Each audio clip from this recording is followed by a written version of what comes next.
judiciales, con base en el acuerdo que se está discutiendo, el 10445, que está actualmente suspendido. Entonces, básicamente la idea es hablar sobre estos tres temas, unas precisiones conceptuales, la parte más importante de esta discusión de cara a construir un acuerdo nuevo o para mirar los proyectos de centros de servicios es esta pregunta: ¿puede un juzgado prescindir de la planta fija mínima? ¿Hasta dónde y cómo? Y de acuerdo con la especialidad, ¿cómo debería manejarse eso? Y finalmente, pues unas observaciones que desde una perspectiva pues muy particular, personal, hago sobre el acuerdo 10445 sobre esas objeciones de legalidad y constitucionalidad. Entonces, el primer punto, las precisiones conceptuales. Digo, primero, para poder aterrizar esta discusión hay que hacer una distinción sobre diferentes conceptos necesarios para la construcción de un modelo de gestión o un modelo de servicios. El primer concepto, o los primeros dos conceptos que me parecen muy relevantes que los estudiemos son el concepto de gerenciar justicia y el de administrar justicia, que son sustancialmente distintos y que a veces quienes construyen el modelo los confunden, ¿no? El concepto de gerenciar justicia, y aquí siempre en esta presentación y en el documento acudimos a definiciones que ha dado la Corte Constitucional o el Consejo de Estado, ¿no? para tener un punto pues más o menos común de diálogo.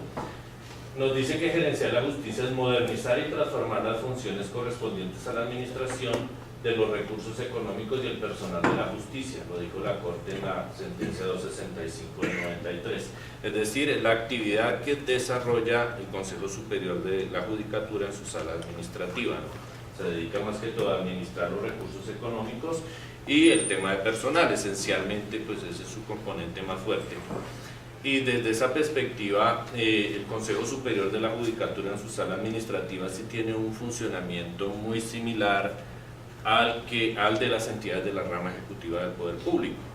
Entonces, si recordamos un poco ese proceso después del año 91 de los modelos de gestión que se trajo al Estado colombiano, de modernización del Estado colombiano, hay un libro muy importante en América Latina que es del Banco Interamericano de Desarrollo, que se llama De burócratas a gerentes. Entonces, la perspectiva del Banco Interamericano, ¿cuál era? Que trajéramos los modelos de gestión de la empresa privada, sobre todo desarrollados en Europa y en los Estados Unidos después de la Segunda Guerra Mundial, ¿no? El cuadro de mando integral, el balance scorecard, etcétera, una serie de modelos que se fueron construyendo para las empresas y que se adaptara para la administración del Estado. Esencialmente, la visión era rama ejecutiva del poder público. ¿Eso cómo dio resultado? ¿Qué produjo en Colombia? Produjo lo que se llama el modelo estándar de control interno, el MESI. Ese es el modelo actual que se maneja en Colombia, tiene algunas modificaciones. Y ese sirve precisamente para esa construcción de la gestión de ejecutar funciones de la rama, valga la redundancia, ejecutiva del poder público, ¿no? De cumplir esas funciones misionales del Estado que le corresponden al presidente y a todas sus dependencias. Entonces, ese tipo de modelo obviamente le queda muy bien y le sirve mucho a la gerencia de la justicia, ¿no? A poner esos modelos MESI. Creo que aquí el Consejo Superior ya hizo certificación de calidad y tuvo un proceso, una construcción de procesos y procedimientos internos para su gestión de recursos económicos y administración. Pero este modelo es distinto cuando se trata ya de administrar justicia, porque administrar justicia básicamente, y nos lo dice también la Corte en el 2011 en esta sentencia de tutela, básicamente, ¿no?, en términos muy generales, nos dice es dirimir conflictos y hacer efectivos derechos constitucionales y legales, ¿no? Entonces ahí eso implica desde ya que la organización de los despachos judiciales, de los tribunales, en general de las corporaciones judiciales, debe ser distinto al que se tiene pensado para unas organizaciones que son meramente ejecutoras de la ley y el reglamento, ¿no? Porque aquí ya la administración de justicia tiene que entrar a un proceso reflexivo, a un proceso de discusión entre partes, etcétera, ¿no? Entonces, ese es el primer concepto que queremos traer a colación aquí. Muy unido al anterior, entonces dice, en cuanto a la administración de personal, entonces el tema de la administración autónoma de la rama ya encuentra algunos límites precisamente frente a la función de administrar justicia. Y esos límites nos los trae el artículo 228 de la Constitución. Si ustedes ven en el primer inciso del artículo, puro al final, entonces dice la rama judicial tendrá se guiará la organización de la rama judicial por los principios de desconcentración y de autonomía. Entonces ahí ya tenemos una primera gran conculcación que no existe en la rama ejecutiva. En la rama ejecutiva la autonomía es muy restringida, ¿no? Es una organización jerárquica burocrática del tipo weberiano, ¿no? La que propone Max Weber en sus estudios, que es donde hay una verticalidad absoluta, ¿no? Entonces el inferior tiene que cumplir con lo que dice el superior, pero en la relación de la función judicial no opera estrictamente en ese sentido, porque la dependencia es funcional pero no jerárquica, ¿no? Es decir, cada juez tiene su autonomía y el superior, por eso es que revoca la sentencia, ¿no? Revoca y la reemplaza, y no es que le dice al inferior, eso no me sirve, va y sáquela de acuerdo a estas directivas, ¿no? Por ese principio de autonomía. Entonces el gran reto es cómo compatibilizar ese principio de autonomía que debe tener la administración de justicia con el de esa desconcentración, sin entrar a descuadernar la organización judicial, ¿no? Entonces ahí tentativamente habría que ver, y eso en el sector privado, en la empresa privada ya estudiado, es que la estructura de la administración de justicia en cuanto a la función judicial concretamente tienen que empezar a mirarse como modelos en red, modelos horizontales y no modelos estrictamente verticales que sirven en la rama ejecutiva o en la administración o en la gerencia de la rama, ¿no? Ese sería un primer tema de construcción. En cuanto al principio de desconcentración, ya en concreto de la rama, ya la Corte Constitucional en esta sentencia del año 2006 nos dijo más o menos cuál era el sentido de la desconcentración en la rama.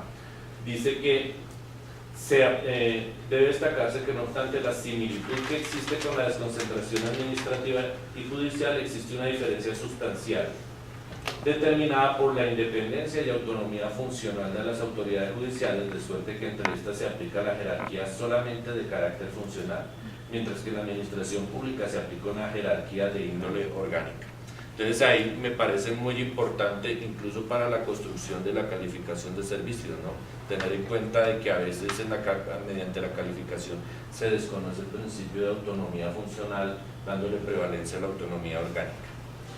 Y el principio de autonomía que nos dice que en esta sentencia del año 2003 la Corte Constitucional dice que es legítimo que el legislador admita la delegación del juez en sus subalternos con la condición de que el objeto de la delegación no involucre la toma de decisiones de carácter judicial, las cuales están reservadas al funcionario judicial. Entonces ahí ya hay una cortapisa muy grande respecto a la rama ejecutiva del Poder Público, porque en la rama ejecutiva, por la ley 489, yo puedo delegarle toma de decisiones y de autoridad a algunos de mis subalternos del nivel directivo, del nivel asesor, mientras que aquí la función estrictamente judicial de dirimir conflictos y garantía de derechos y otras actividades judiciales está restringida, ¿no? Incluso esta sentencia, si ustedes recuerdan, fue la sentencia que declaró inexequible la norma, si mal no estoy, 794 del 2003, que permitía, que habilitaba que el juez delegara en el secretario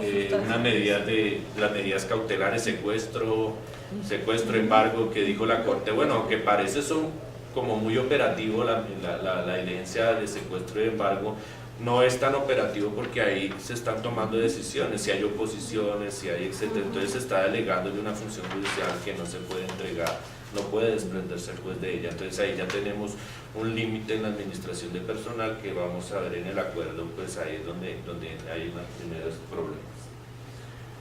Y por último, el último par de conceptos importantes es la distinción entre la planta fija y la planta global.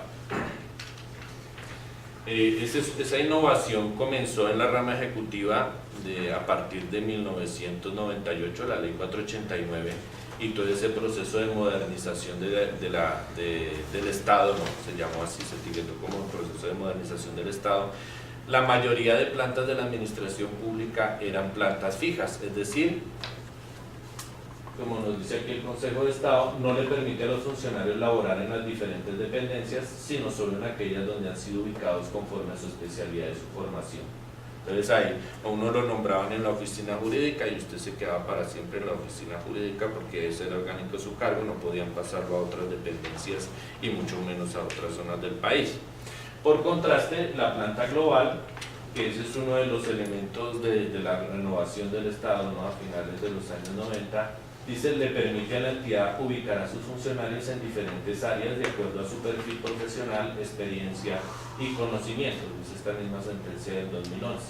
Entonces ahí es, usted está en un listado genérico de denominación por cargos y niveles, profesional, asesor, técnico, asistencial, pero se puede movilizar, incluso lo pueden, en esas entidades de orden nacional como la Procuraduría, pues usted puede trasladarlo de Bogotá a Medellín o a otra parte.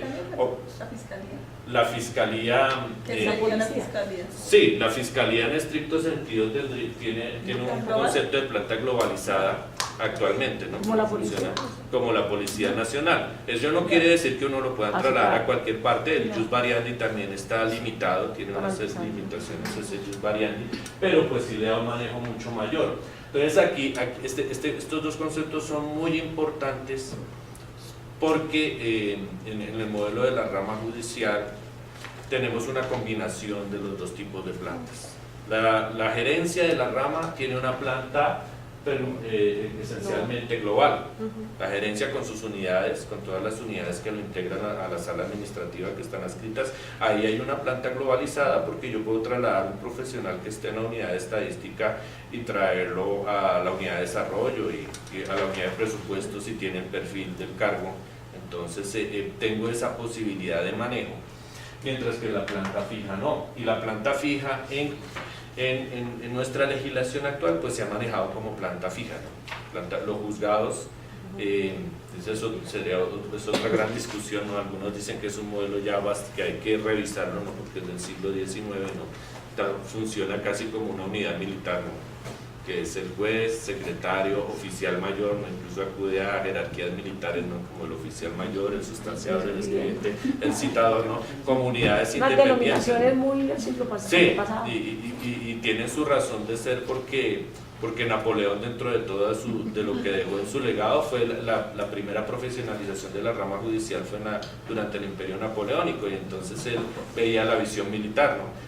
Para que tengan autonomía los va a quedar como una unidad independiente y el comandante es el juez, ¿no? Entonces, obviamente una visión de avanzada para la época, pero que en este momento pues ya las necesidades han cambiado un poco.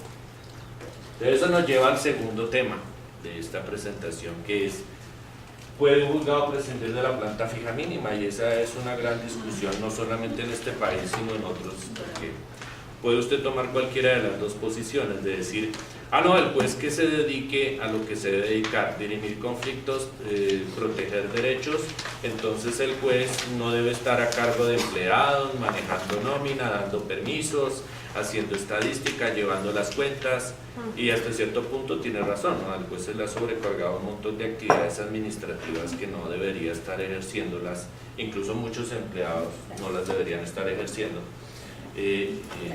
sobre todo ahora con los avances de la tecnología, pero otros dicen no, tampoco podemos dejar perdido al juez dentro de una planta globalizada donde el juez casi que queda ahí como una veleta navegando, y entonces la administración o la gerencia lo puede mover. Usted está aquí en Bogotá y mañana entonces lo mandamos a Medellín, pues de Medellín o de Tula, porque dice no, eso afecta a la autonomía orgánica mínima que debe tener el funcionario judicial, ¿no? Entonces aquí obviamente no podemos responder a todas las preguntas que se derivan de esta, pero vamos a ver qué dice la legislación actual.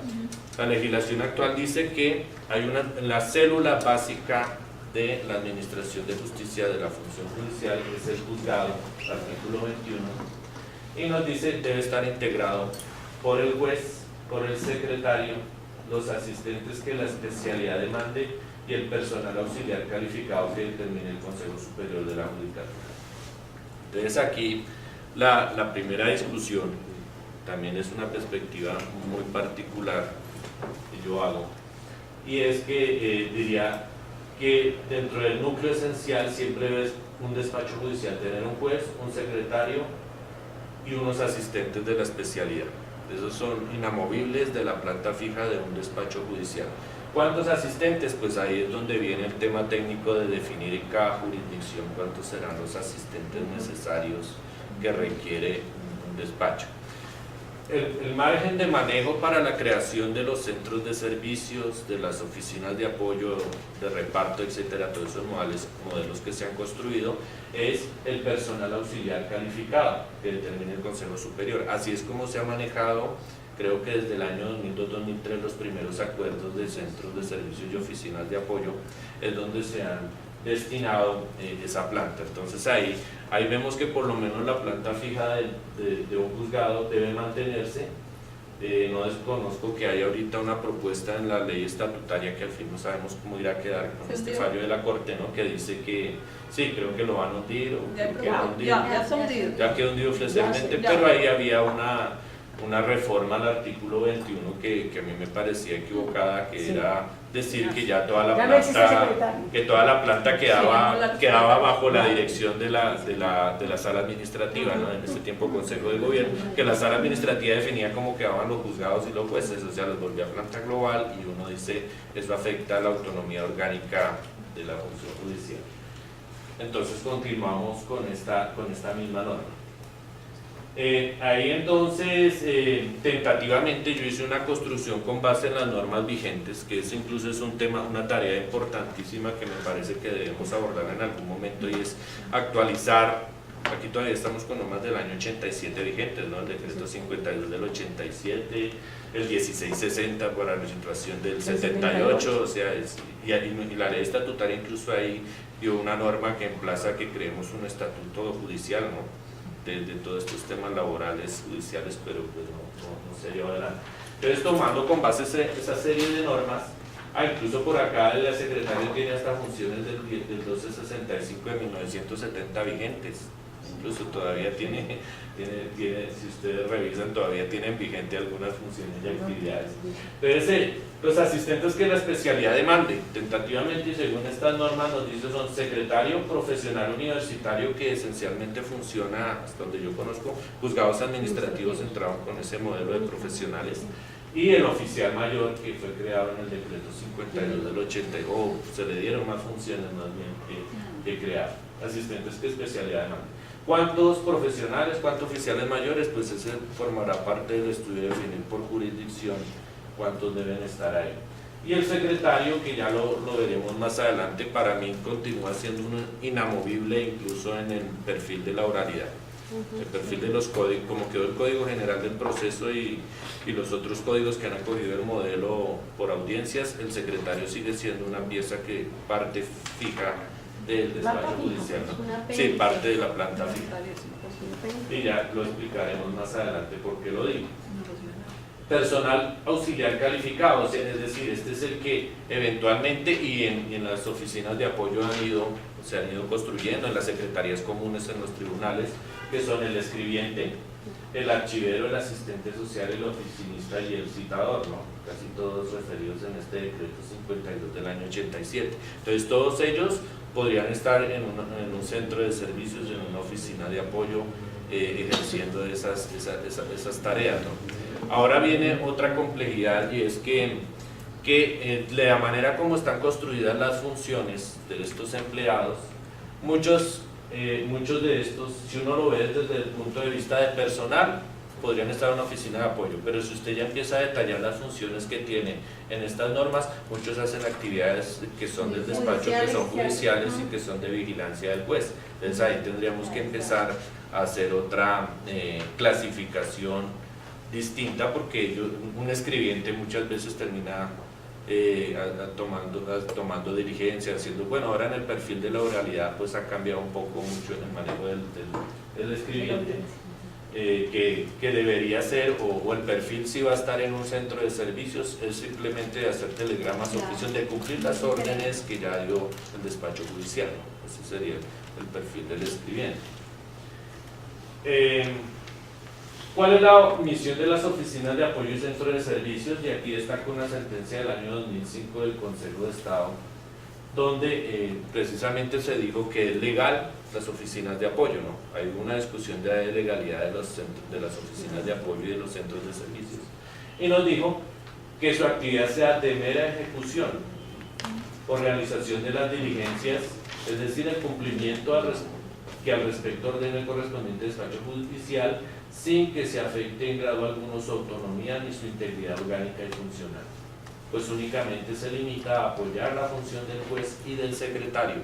O sea que el Consejo de Estado ya nos está diciendo que el secretario sí es parte fija de la planta fija de un despacho judicial, por lo menos el despacho, y atender lo que disponga en cada proceso en lo que cada uno le compete sobre el particular.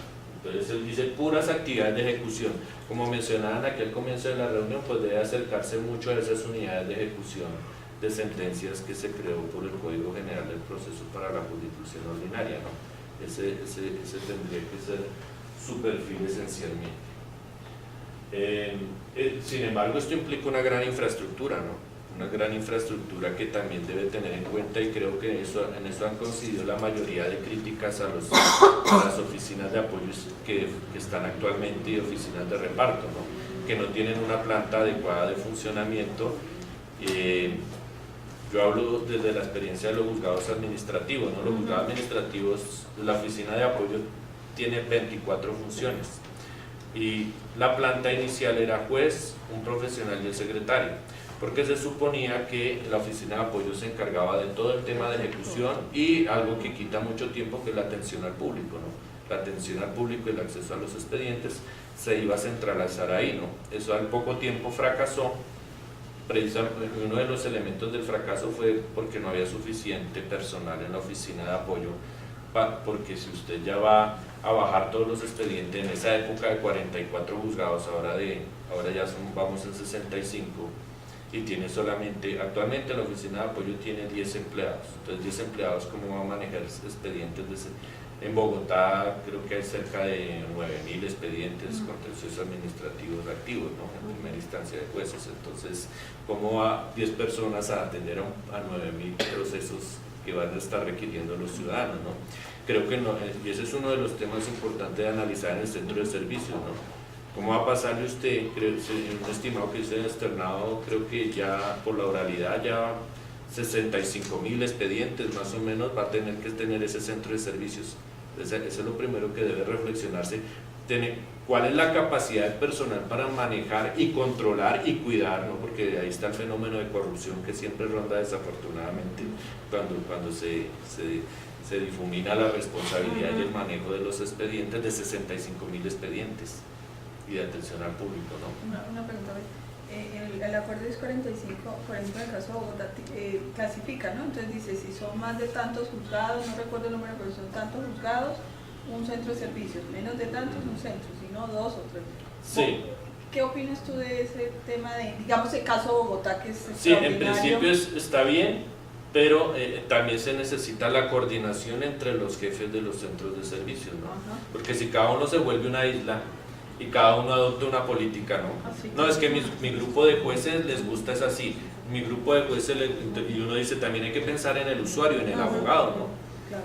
El abogado actualmente está enloquecido, ¿no? Cada despacho tiene una política, cada despacho tiene una interpretación de cómo se notifica, de si quedó en estrados o no quedó, si es por correo electrónico o no es por correo. Entonces creo que al dividirlo en diferentes centros de servicios, ese es uno de los primeros problemas, ¿no? Y la planta razonable de este personal de apoyo que debe estar manejando esos expedientes, ¿no? Más el proceso, que ese fue otro de los grandes inconvenientes de los juzgados administrativos, que uno tenía que, ya se abandonó prácticamente bajar los procesos a la oficina de apoyo, porque era más dispendioso la relación de procesos para bajarlos al tercer piso y después de que ya cobra ejecutoria vuelva y súbalos, o sea, el trabajo era más dispendioso que dejarlos ahí, que el abogado venga y tome su expediente.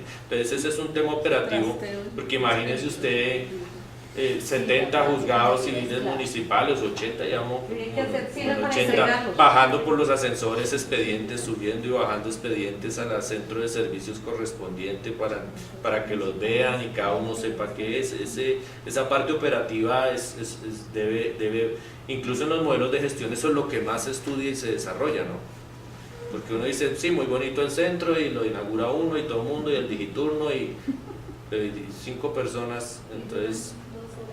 Pero tengo entendido que la experiencia en los contenciosos ha sido complicado con el centro de apoyo, que inclusive el centro de apoyo les ha dicho, nosotros no tenemos gente para hacer eso ni para aquello, o sea, son como rebeldes, ¿no? Sí. Y prácticamente les botó todas las No, funciones a los y juzgados. con el agravante que por lo menos si ellos inicialmente nos manejaban las notificaciones. Perdón, sí, qué pena, doctora. Mi nombre es Janet Martínez, yo soy profesional de los juzgados administrativos y soy la presidente del sindicato de SENJUC, Sindicato de Empleados Judiciales. Sí, efectivamente la situación con la oficina de apoyo es una situación bastante crítica y bastante tirante entre los juzgados. Hay bastantes diferencias entre los juzgados administrativos y estas oficinas de apoyo, porque ellos simplemente fueron descargando todas las funciones que ellos tenían. En este momento ellos lo único que nos están haciendo es ni siquiera radicando procesos. Es que una cosa es, yo lo digo porque vengo de los juzgados civiles y allá cuando usted recibe un proceso usted tiene que organizarlo y radicarlo en el sistema. Y radicarlo no es solamente meter el nombre de las partes, hay que hacer una radicación completa. Allí no, allá simplemente reciben el proceso, nos lo llevan. Ellos se fueron descargando, como el doctor José Elber lo manifestó. Por legalmente ellos tienen 23 funciones y en ese momento no están cumpliendo sino 3. Con el agravante que esas funciones fueron desplegadas hacia los juzgados administrativos. Allá no hay sino secretario, allá no hay escribientes, no hay notificadores, no hay absolutamente nada. Entonces en este momento el secretario está para reventarse porque es que tiene la carga del juzgado solo, tiene que hacer oficios, tiene que hacer notificaciones, tiene que dar correspondencia, etcétera. O sea, que aquí no es un juez y secretario, no es administrativo. En ese momento, en la parte, digamos, de juez y secretario, y los otros son 2 profesionales y 2 sustanciadores. Es que ellos quedaron Desde con diciembre, una planta sí, más desde de... diciembre. Desde diciembre Por eso, pero no lo que cambiaron. pues que juez y secretario nomás. No. Lo que no hay es No, más gente del secretario. la- Quedó muy débil la secretaría Un también. poco lo que se quiere decir es que definitivamente oficinas de apoyo no ante el están problema de la cumpliendo su oficina de función. apoyo se tuvo que ampliar la planta de los juzgados para asumir muchas actividades que se suponía que iban a estar Hacer en la oficina de apoyo. ¿no? O sea, en el modelo ideal era muy bueno, ¿no? Yo sacaba la decisión y todo lo del público y todo allá en el Lo tercer hacía la piso, yo oficina no de atiendo apoyo. público, yo estoy concentrado aquí en mis fallos y preparando mis audiencias, no hice el modelo.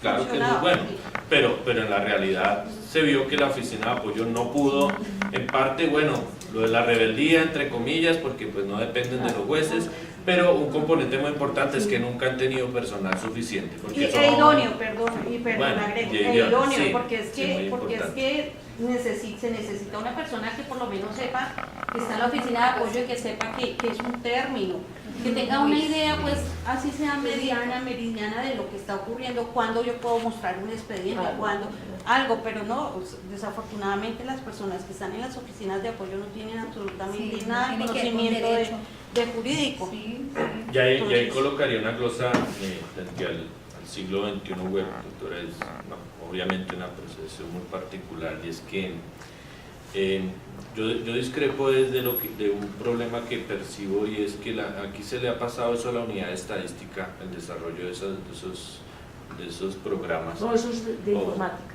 Sí, pero va el de estadística, dirección y lo que yo percibo es que lo que nos han presentado es un programa que tiene un énfasis en construir estadísticas más que en hacer un expediente digital. Y yo creo que no podemos pretender unir las dos cosas. Hay que crearse un programa que sea solo para estadísticas y un programa de gestión judicial del despacho. Y el programa de gestión judicial, sobre todo de cara al expediente digital, que creo que es el norte, ¿no? Que ya todo se puede hacer por la web, las audiencias, incluso si todo, pues debe construirse, en mi criterio, más parecido a una red social, ¿no? A una red social donde usted pueda tener las audiencias en la nube, las construcciones en la nube, pero según lo que nos han montado es que que uno de juez en la oralidad, usted en una audiencia, y lo van a ver los compañeros de la jurisdicción civil, si ya no, ya me imagino que lo están viendo, dicta usted 6, 7 providencias en una audiencia, más los recursos que interponga. Y después nos dicen en la capacitación